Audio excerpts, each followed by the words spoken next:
Hello everyone and welcome back to another masterclass where I teach you how to master constructs in the most simple way possible. Today we're diving into the brand new S-Rank Dark Amplifier, Lilith Daemonissa. So if you want to maximize Lilith's potential and dominate the battlefield, stick around.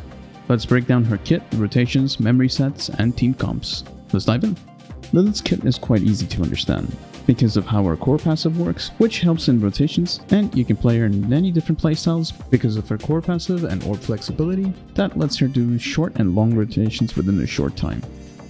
Like other recent Omniframes with static orbs, Lilith also uses static orb mechanics, but hers is a slightly different version from Nanami's or Ishmael's. Lilith uses yellow and red orbs to change her core passive gauge, while her blue orb is primarily used to generate yellow orbs during Ultimate 1, also called the Domain Expansion state. With that said, here's a quick TLDR about the orbs. Yellow and red orbs fill core passive gauge.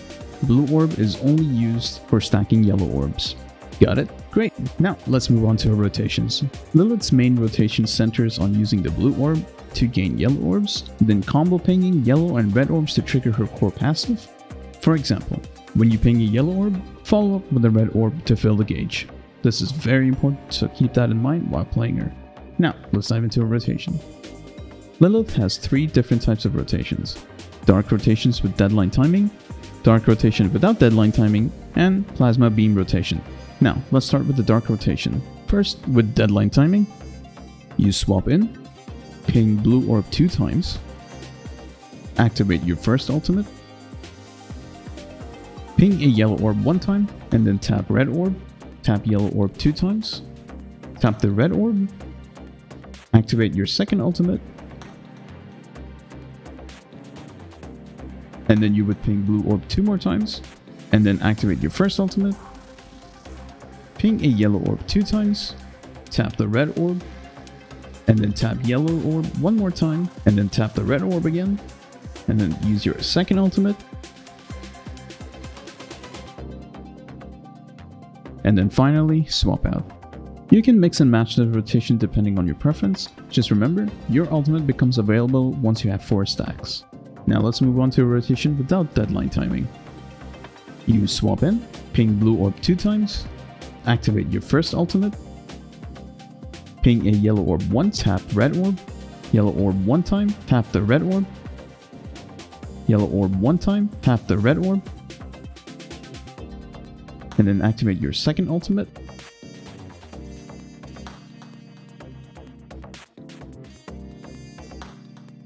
and then finally swap out. And that's it. You have now mastered the dark rotation, which is the key rotation you often use in Warzone and Phantom Pain Cage. And remember, deadline timing changes up to rotation, so feel free to adjust based on what works best for you. And now let's talk about the plasma beam effect. You need to charge electric current up to 1000 stacks max. Once fully stacked, you can unleash electric current to trigger the electric storm flash damage.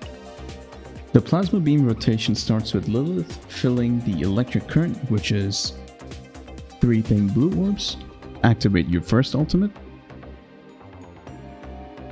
hold basic attack until the electric current is at max stack. Swap to Lucia, hold your first ultimate plus your blue orb, which will activate the storm flash, ping blue orb 2 times, hold basic attack, hold your second ultimate, and then ping blue orb 3 times, hold basic attack, and then finally hold your second ultimate. Do note that you would ping 2 blue orbs before swapping out Lucia for a more seamless rotation.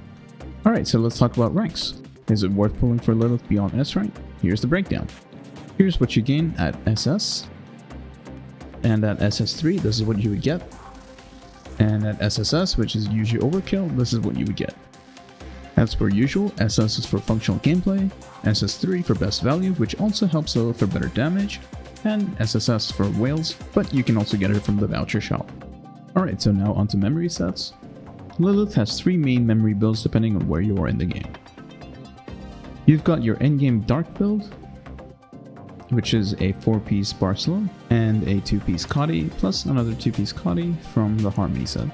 And for the mid-game build, it's essentially the same as the endgame build, just that it's without the Harmony set.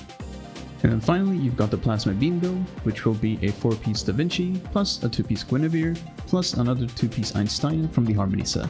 And now for the weapon recommendations. No doubt, Lilith's 6-star signature weapon, Sword of Fata Morgana, is a must-have for optimal performance. This increases your attack by 10%, and after using your first ultimate, if you have more than 3 stacks, you will gain 12 signature energy. And for the weapon resonance, you would go Superconducting Axle Ray, Deadline Timing, and Glorious Sphere.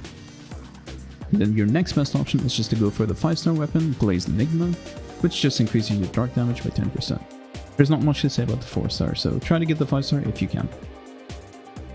Alright, so now onto team compositions. Want the best team synergy for Lilith? Here are our top team comps.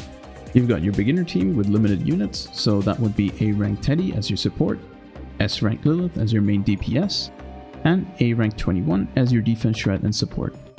And then you've got your mid-game team, which if you have S-Rank Lamia, that would be S-Rank Lamia as your main DPS, S-Rank Lilith as your sub DPS and support, and A-Rank 21 as your defense shred and support. And in your second mid-game team, if you just have Karenina, you would have A-Rank Teddy as your support, S-Rank Lilith as your main DPS, and S-Rank Karenina as your defense shred and support. And now finally, you've got the endgame dark team, which will be S-Rank Lamia as your main DPS, S-Rank Lilith as your sub DPS and support, and S-Rank Karenina as your defense shred and support. And for the endgame Plasma Beam team, you would have S-Rank Lucia as your main DPS, S-Rank Lilith as your support, and S-Rank Nanami as your defense shred and support. So, with all of this said, what do you guys think about Lilith Daemonissa?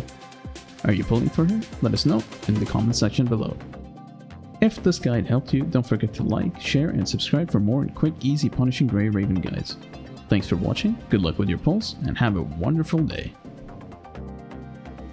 自ら楽園を飛び出し、人間の欲望を糧として人の道理をおもちゃにする魔女リリス。その名を口にするだけで呪われそうでしょ。